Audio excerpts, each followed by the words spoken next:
기배가 미래를 알고 있었던 거 아니가? 말해봐라. 여러분, 만약 여러분의 반려동물이 여러분보다 앞서 미래를 본다면 어떨까요?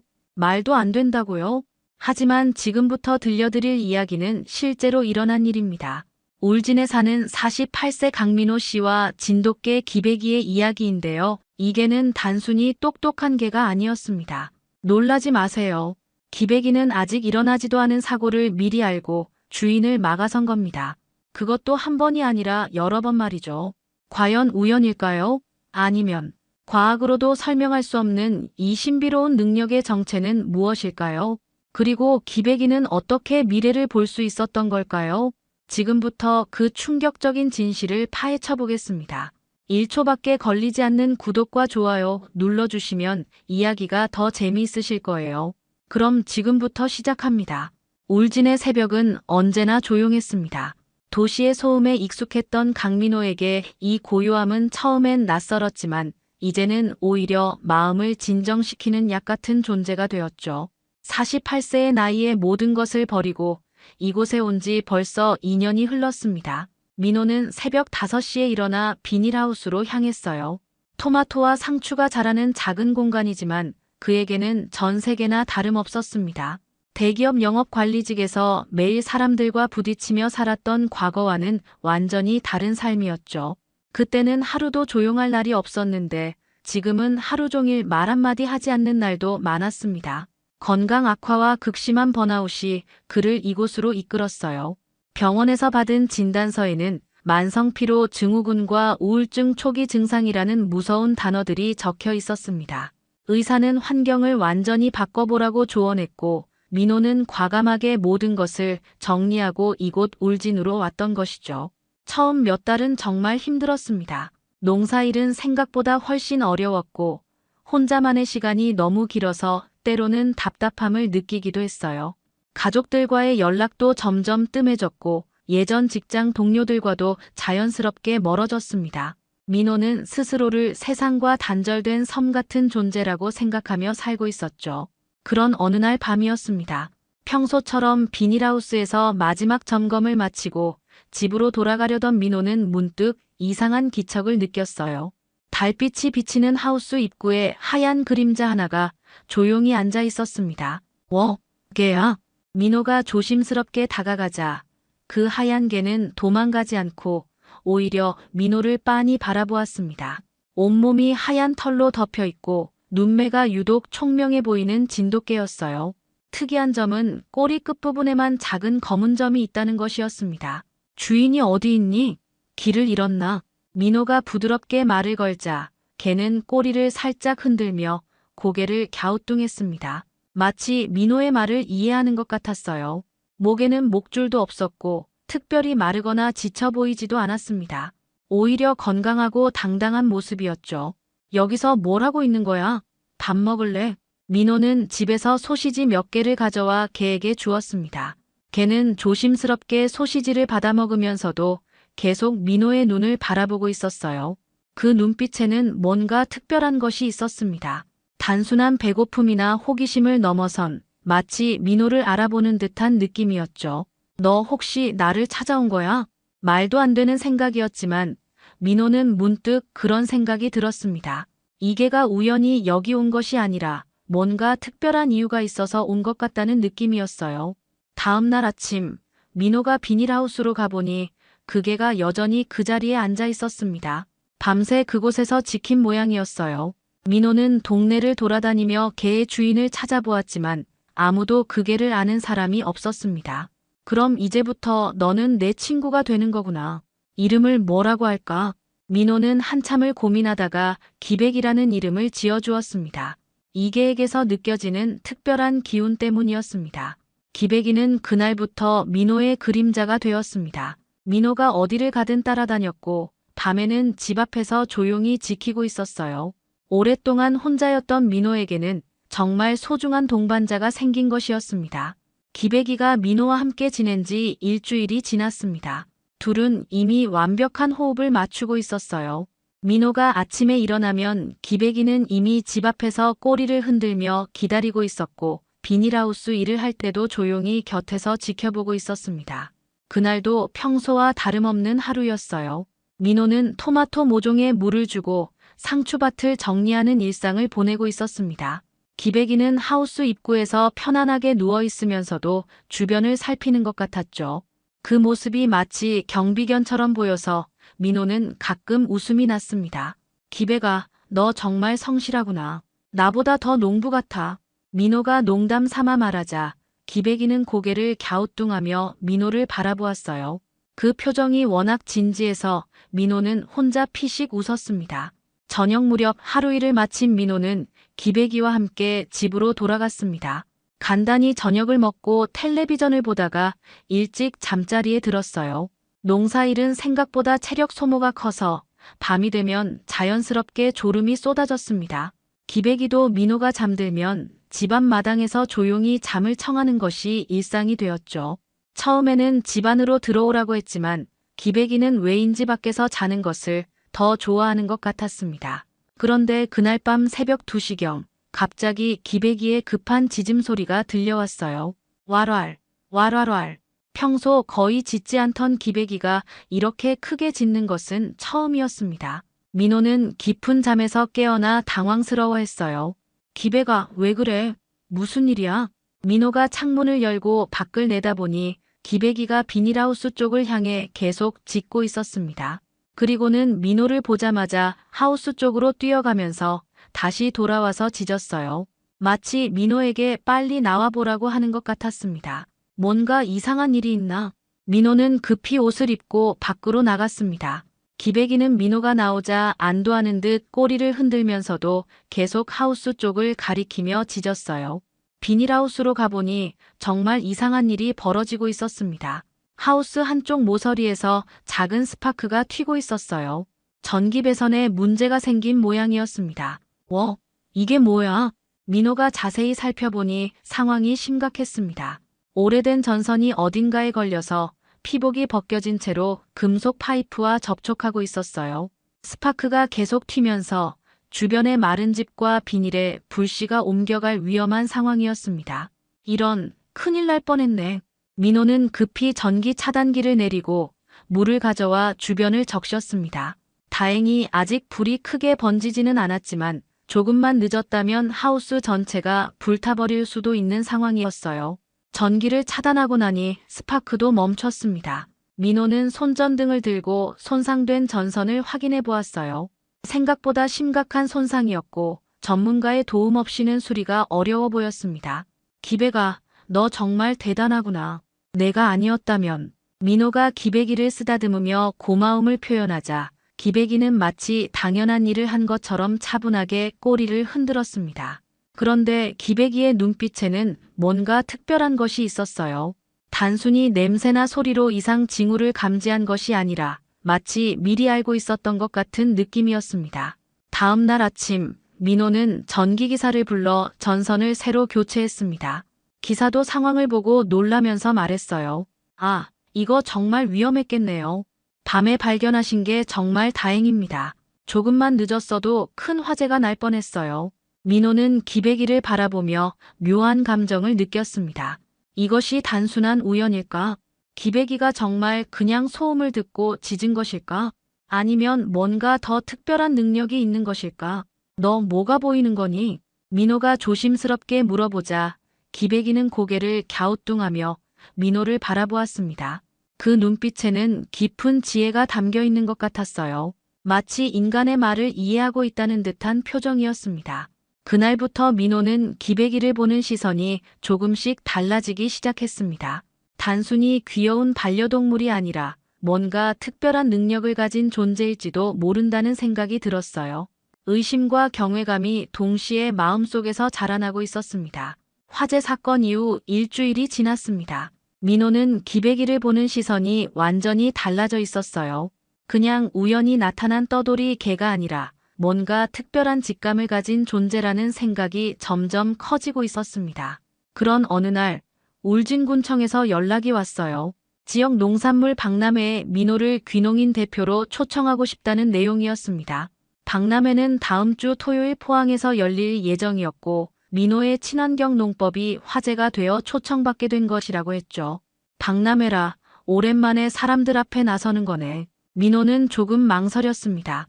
2년 동안 사람들과의 접촉을 최소화하며 살아왔는데 갑자기 많은 사람들 앞에서 발표를 한다는 것이 부담스러웠어요. 하지만 한편으로는 자신의 농법을 다른 사람들과 나누고 싶은 마음도 있었습니다. 며칠을 고민한 끝에 민호는 참석하기로 결정했어요. 오랜만에 외부 세계와 소통할 수 있는 기회였고 무엇보다 자신이 키운 토마토와 상추를 자랑하고 싶었습니다. 박람회 당일 아침, 민호는 평소보다 일찍 일어나 준비를 시작했습니다. 오랫동안 입지 않았던 정장을 꺼내 입고 발표용 자료도 다시 한번 점검했어요. 차에는 직접 기른 농산물 샘플들을 정성스럽게 담았습니다. 기배가, 오늘 형이 오랜만에 외출하는 날이야. 집 잘 지키고 있어. 민호가 기배기에게 말하자 기배기는 평소와 다른 표정을 지었습니다. 뭔가 불안해 보이는 눈빛이었어요. 하지만 민호는 단순히 주인이 외출하는 것을 아쉬워하는 것이라고 생각했습니다. 오전 8시, 민호는 차 키를 들고 밖으로 나왔습니다. 포항까지는 2시간 정도 걸리니까 넉넉하게 출발하려고 했어요. 그런데 차 문을 열려는 순간 기배기가 갑자기 달려와서 차 앞을 가로막았습니다.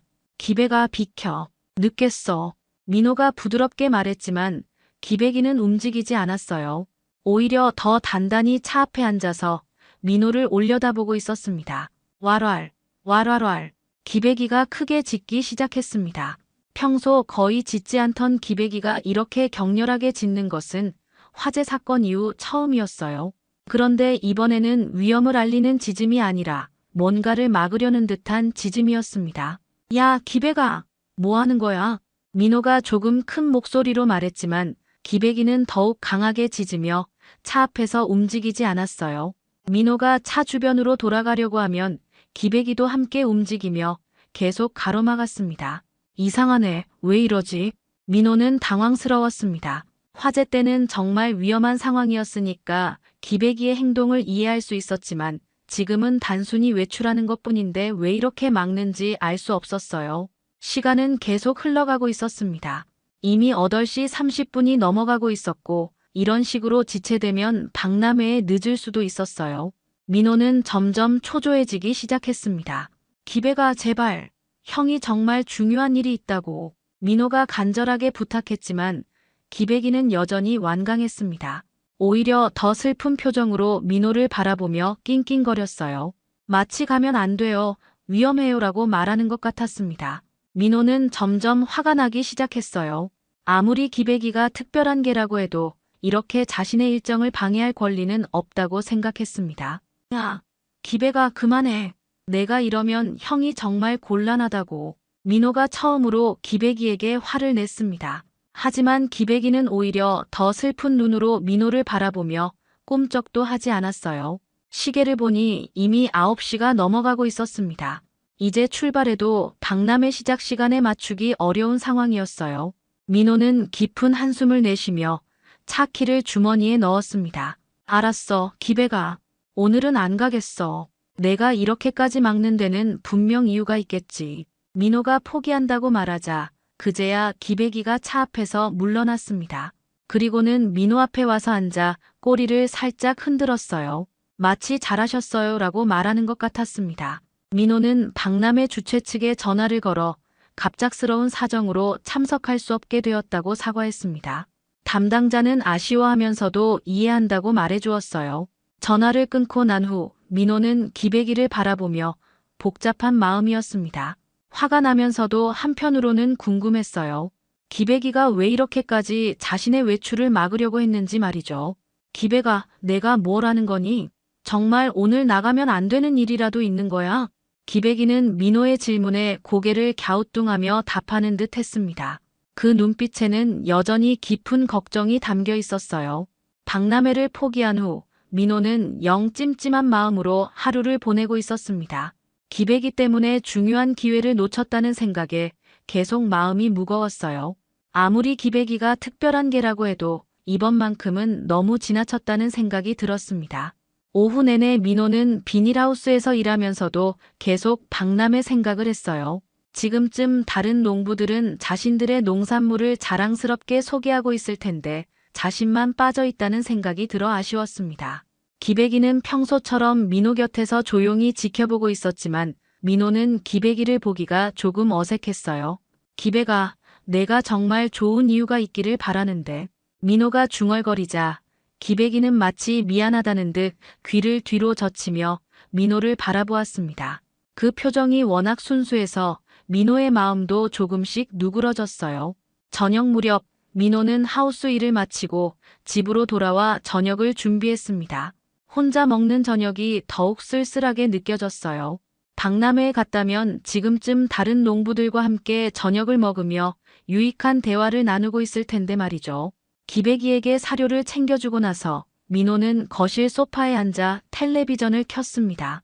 평소에는 뉴스를 잘 보지 않았지만 오늘은 왠지 뉴스가 보고 싶었어요. 혹시 박람회 소식이라도 나올까 해서 말이죠. 오후 7시 뉴스가 시작되었습니다. 앵커가 평소와 같은 톤으로 오늘의 주요 뉴스를 전하고 있었어요. 정치, 경제, 사회 뉴스가 이어지는 가운데 민호는 멍하니 화면을 바라보고 있었습니다. 그런데 갑자기 화면에 긴급 속보라는 자막이 떴어요. 긴급 속보입니다. 오늘 오후 포항에서 열린 농산물 박람회장에서 천장 붕괴 사고가 발생했습니다. 민호는 순간 온몸이 얼어붙는 것을 느꼈습니다. 포항 농산물 박람회, 바로 자신이 참석하려고 했던 그 박람회였어요. 사고는 오후 2시 30분경 박람회장 중앙홀에서 발생했으며 천장 구조물이 갑자기 무너져 내리면서 다수의 참가자들이 부상을 당했습니다. 뉴스 화면에는 처참한 사고 현장의 모습이 생생하게 보였습니다. 무너진 천장 구조물들, 깨진 유리와 부서진 전시대들, 그리고 구급차와 소방차들이 모여든 혼란스러운 모습까지요. 민호는 손으로 입을 막으며 화면을 응시했습니다. 심장이 너무 빨리 뛰어서 숨쉬기가 어려웠어요. 현재까지 파악된 바로는 15명이 부상을 당해 병원으로 이송되었으며 이 중 3명은 중상으로 집중 치료를 받고 있는 상황입니다. 앵커의 목소리가 계속 이어졌지만 민호에게는 마치 다른 세계에서 들려오는 소리 같았어요. 자신이 바로 그 시간, 그 장소에 있을 뻔했다는 사실이 실감나지 않았습니다.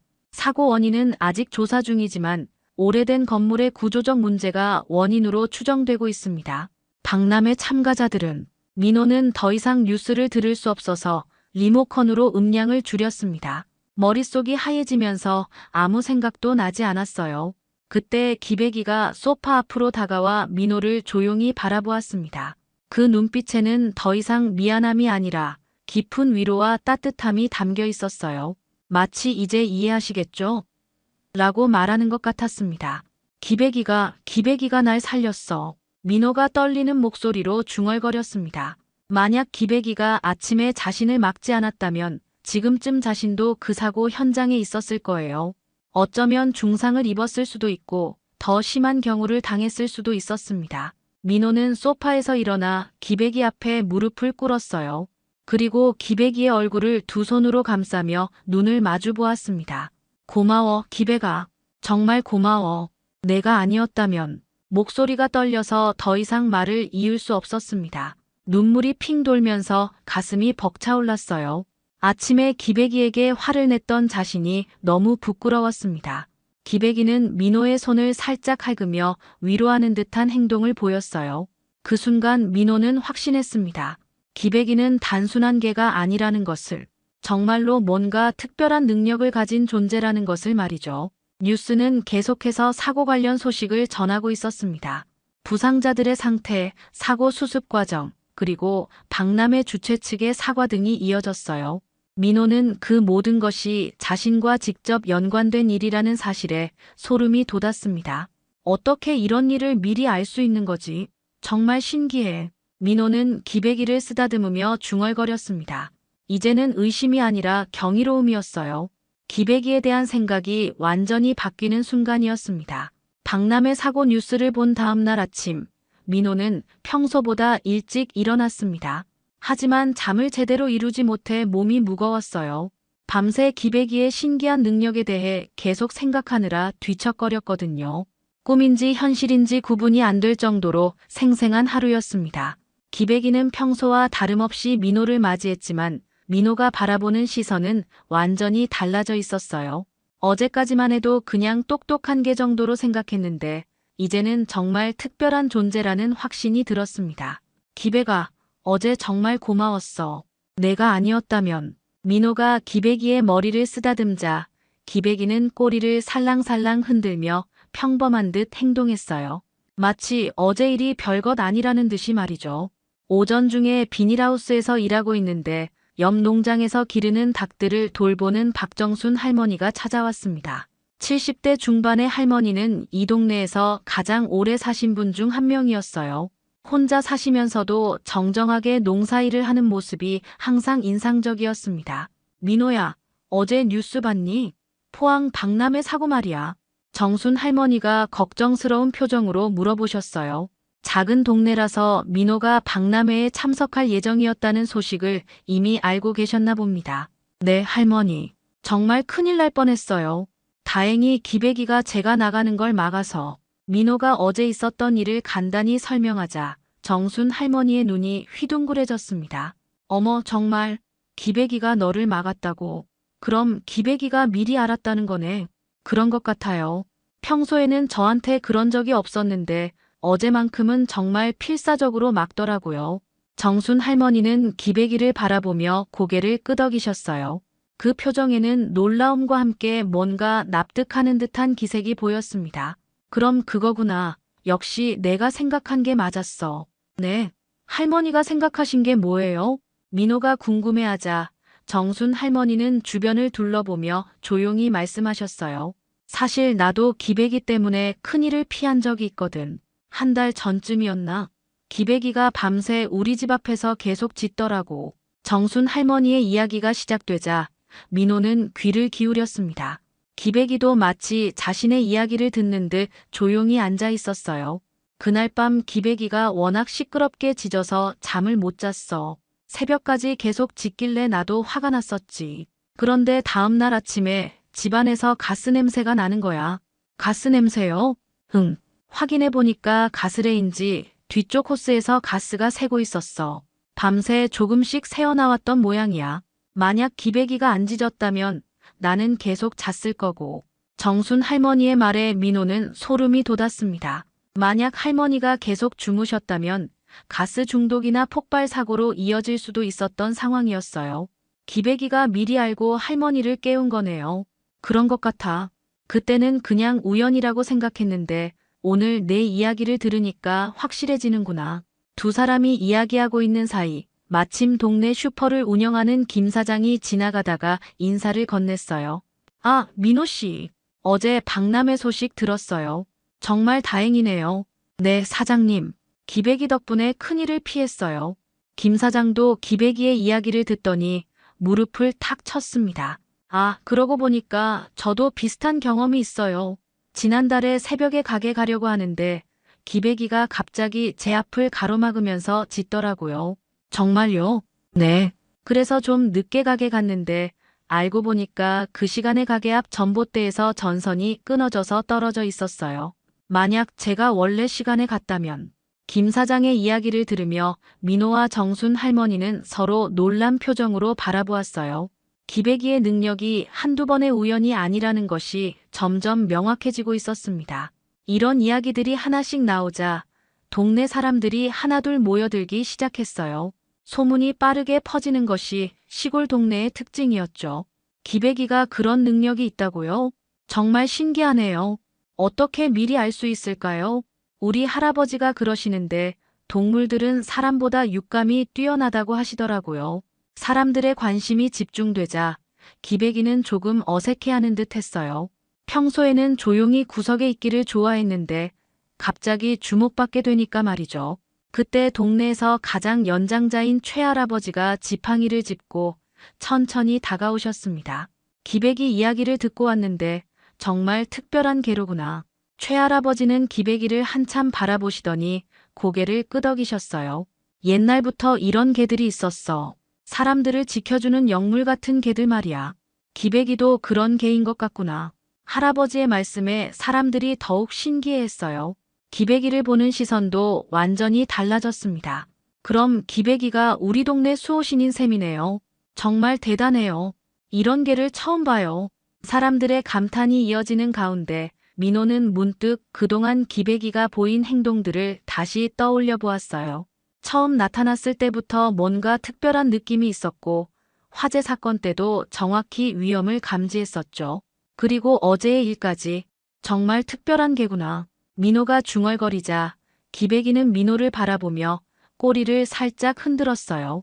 마치 이제야 알아주시는군요 라고 말하는 것 같았습니다. 기백이의 이야기가 동네에 퍼진 지 며칠 후 민호에게 뜻밖의 전화가 걸려왔습니다.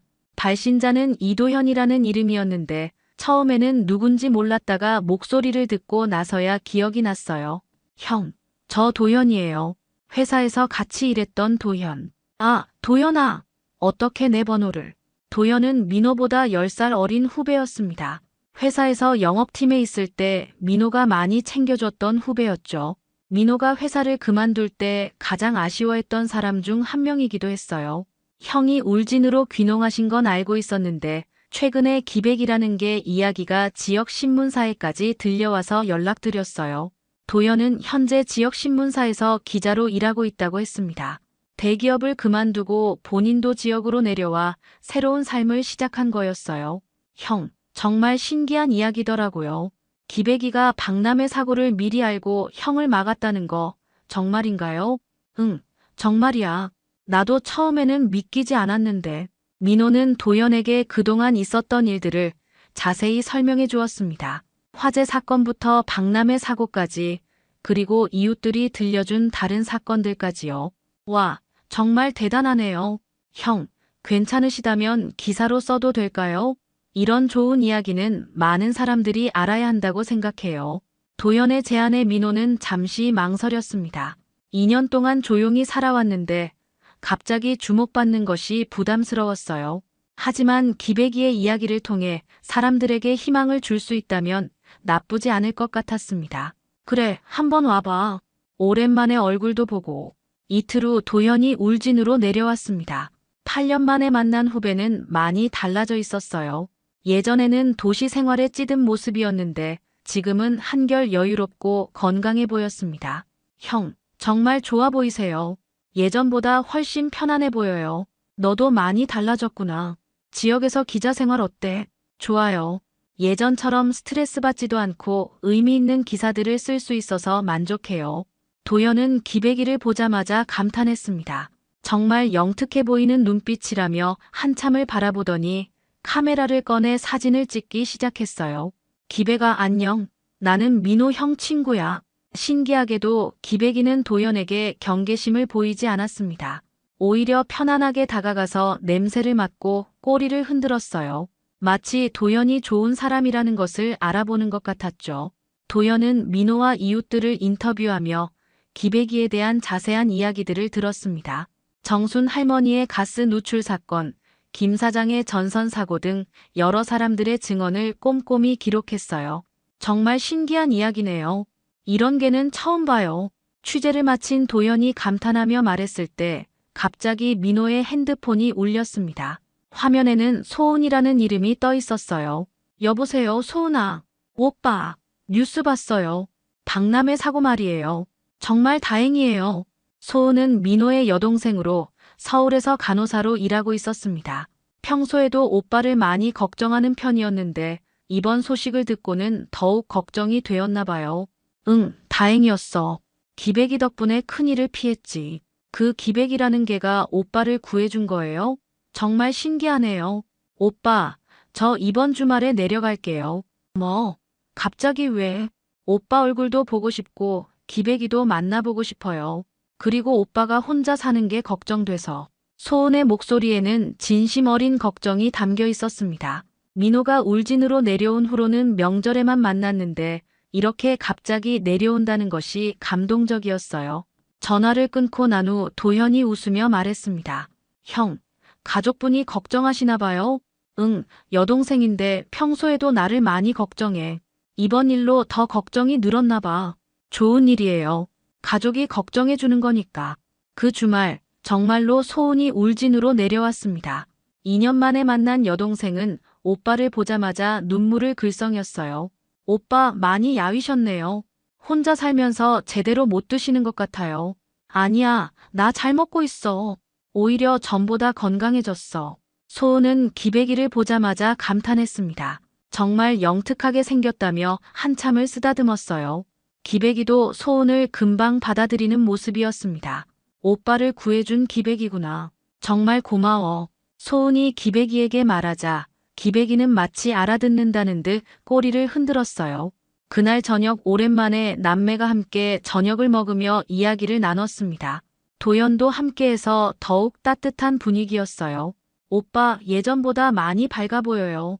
기백이가 와서 그런가? 그런 것 같아.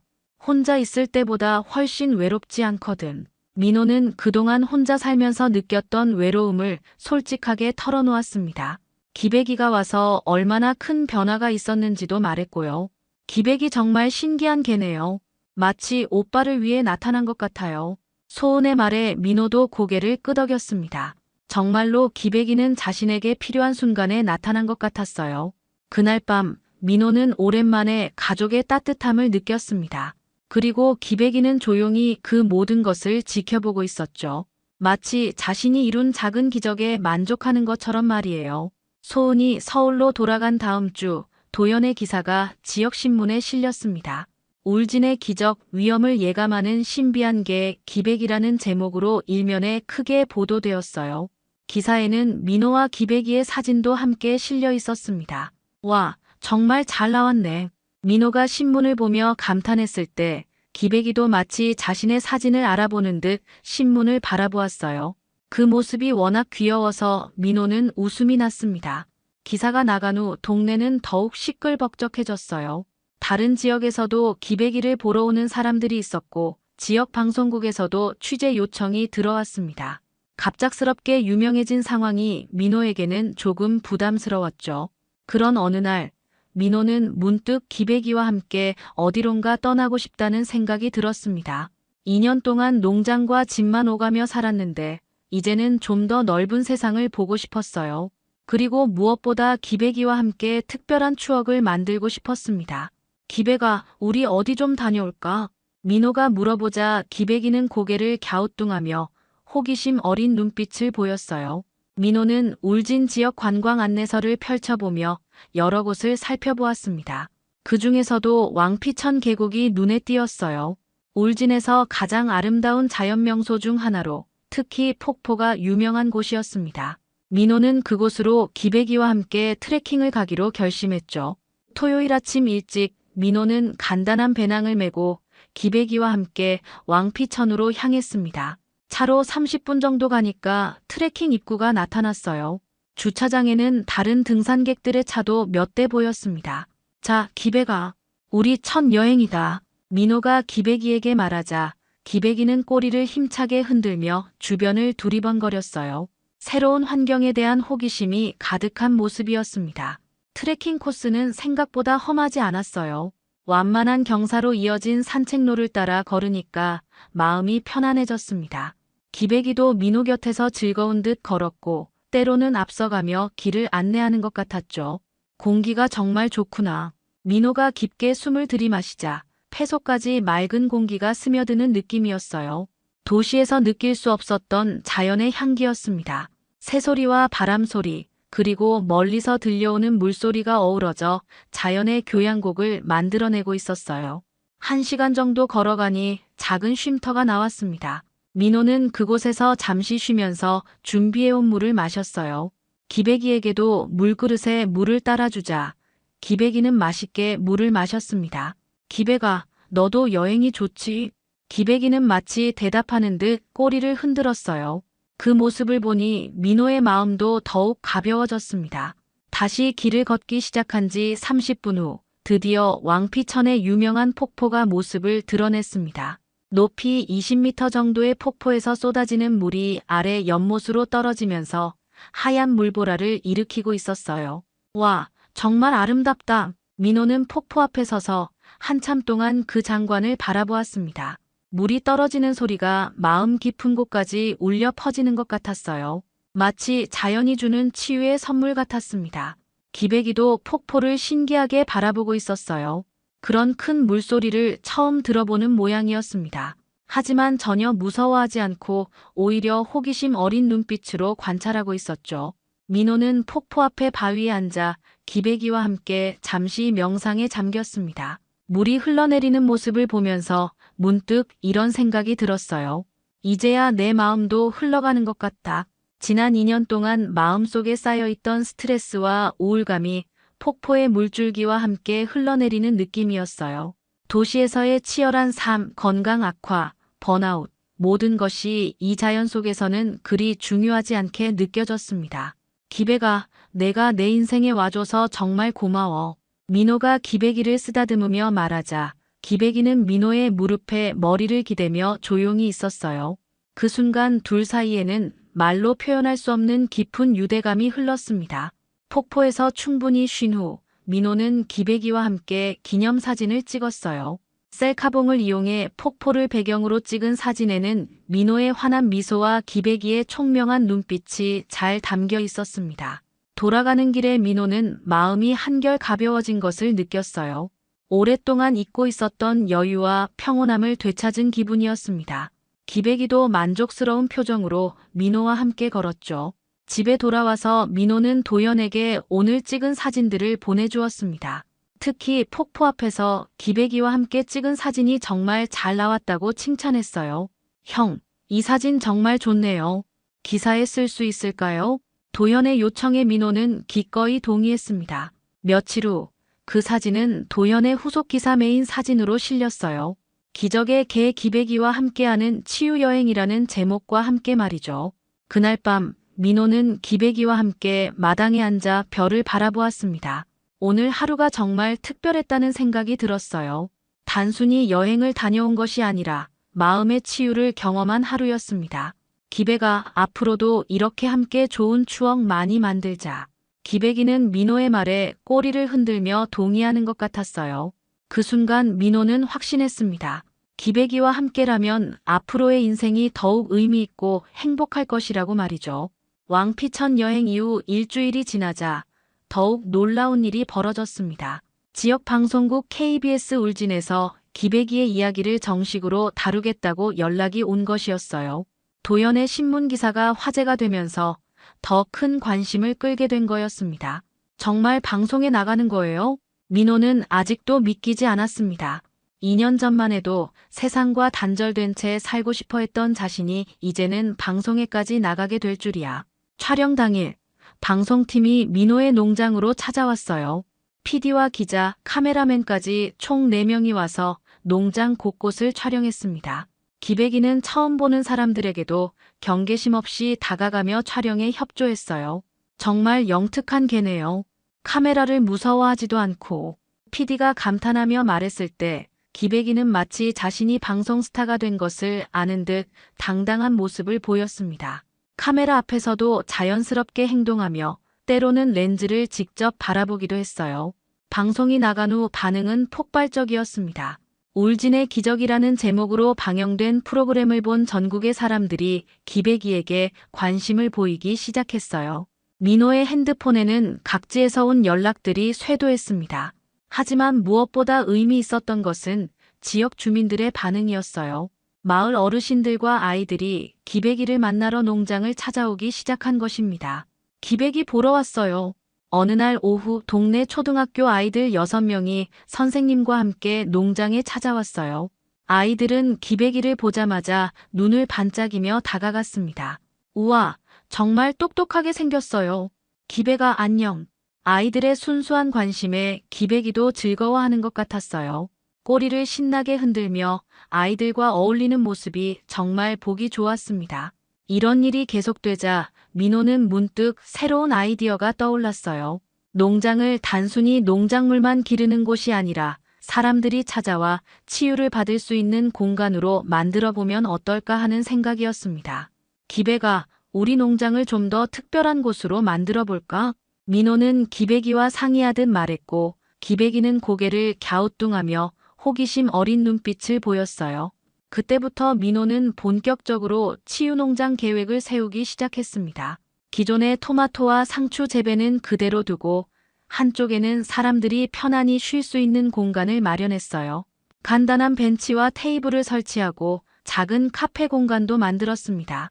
도연이 이 소식을 기사로 써주면서 더 많은 사람들이 찾아오기 시작했어요. 특히 스트레스에 지친 도시 사람들이 기백이를 만나고 자연 속에서 휴식을 취하러 오는 경우가 많았습니다. 여기 오니까 마음이 정말 편안해져요. 한 방문객이 기백이를 쓰다듬으며 말했을 때 민호는 뿌듯함을 느꼈어요. 자신이 받았던 치유를 다른 사람들에게도 나누어 줄 수 있다는 것이 의미 있었습니다. 소은도 서울에서 이 소식을 듣고 깜짝 놀랐어요. 오빠, 정말 대단해요. 완전히 새로운 사람이 된 것 같아요. 기백이 덕분이야. 이 친구가 내 인생을 완전히 바꿔놓았어. 민호의 목소리에는 진심 어린 감사함이 담겨 있었습니다. 정말로 기백이는 그의 삶을 180도 바꿔놓은 존재였어요. 가을이 깊어갈 무렵 민호는 기백이와 함께 울진 바닷가를 걸었습니다. 석양이 바다를 붉게 물들이는 시간이었어요. 파도 소리가 잔잔하게 들려오고 바닷바람이 시원하게 볼을 스쳤습니다. 기백아, 내가 내게 온 지 벌써 6개월이 넘었구나. 민호가 회상에 잠기며 말하자 기백이는 민호 곁에서 함께 바다를 바라보았어요. 두 존재 모두 만족스러운 표정이었습니다. 처음 널 봤을 때는 그냥 떠돌이 개인 줄 알았는데 민호는 지난 6개월을 되돌아보았습니다. 화재 사건, 박람회 사고, 그리고 수많은 사람들과의 만남까지 모든 것이 기백이로부터 시작된 기적 같은 일들이었어요. 내가 아니었다면 나는 아직도 혼자서 우울하게 살고 있었을 거야. 기백이는 민호의 말을 알아듣는 듯 꼬리를 살짝 흔들었습니다. 그 눈빛에는 깊은 지혜와 따뜻한 사랑이 담겨 있었어요. 바닷가를 걸으며 민호는 앞으로의 계획들을 생각해 보았습니다. 치유농장을 더 확장해서 더 많은 사람들에게 도움을 주고 싶었어요. 그리고 기백이와 함께 더 많은 여행도 다니고 싶었습니다. 기백아, 우리 앞으로도 계속 함께하자. 내가 있어서 내 인생이 이렇게 행복해졌어. 해가 수평선 너머로 완전히 사라질 무렵 민호와 기백이는 집으로 돌아갔습니다. 오늘도 평온하고 만족스러운 하루였어요. 그날 밤 민호는 일기를 쓰며 이런 문장을 남겼습니다. 기백이는 단순한 개가 아니다. 내 두 번째 인생을 함께 만든 진정한 친구이자 동반자다. 이제 나는 더 이상 혼자가 아니다. 기백이와 함께라면 어떤 어려움도 이겨낼 수 있을 것 같다. 그리고 무엇보다 다른 사람들에게도 희망과 치유를 나누어주는 삶을 살고 싶다. 기백이는 민호의 발치에서 조용히 잠들어 있었습니다. 평온한 숨소리와 함께 꿈속에서도 꼬리를 살짝 흔들고 있었어요. 아마 좋은 꿈을 꾸고 있는 모양이었습니다. 울진의 밤은 깊어갔지만 민호와 기백이의 새로운 인생은 이제 막 시작되고 있었습니다. 오늘 이야기 어떠셨나요? 구독과 좋아요는 이미 하셨을 테니 시청자님의 의견을 댓글로 달아주세요. 항상 건강하시고 행복하세요.